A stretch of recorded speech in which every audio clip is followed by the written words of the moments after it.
வணக்கம் உழவன் மகடு நேயர்களே, நண்பருக்காக ஒரு ஏலாதி பாடலை காண்போம் வாருங்கள். நட்பு என்பது எவ்வாறு இருக்க வேண்டும் என்று கூறுகின்றார் பாருங்கள். சாக்காடு கேடு பகை துன்பம் இன்பமே நாக்கு ஆடு நாட்டு அரை போக்கும் என காட்ட நட்டார்க்கு எய்பின் தமக்கு இயைந்த கூறு நட்டார்க்கு எய்பின் தமக்கு இயைந்த கூறு.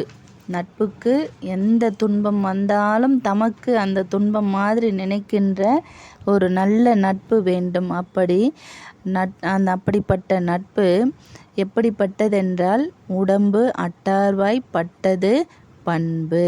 தனக்கே அந்த துன்பம் வந்தார் போன்று எந்த ஒரு நட்பு கருதுகின்றதோ அந்த நட்புதான் சிறந்த நட்பு எனப்படும்.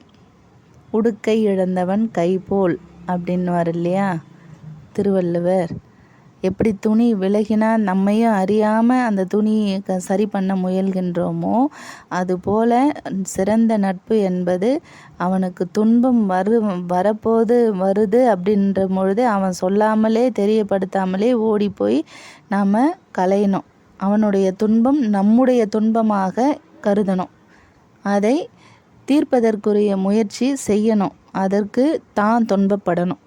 அப்படிப்பட்ட நட்பு தான் சிறந்த நட்பு என்று நட்பிற்கு இலக்கணம் கூறுகின்றார் ஆசிரியர். தொடர்ந்து கடப்பாட்டில் உங்கள் உழவன் மகடு முனைவர் சாரதா சுப்பிரமணி. நன்றி, வணக்கம்.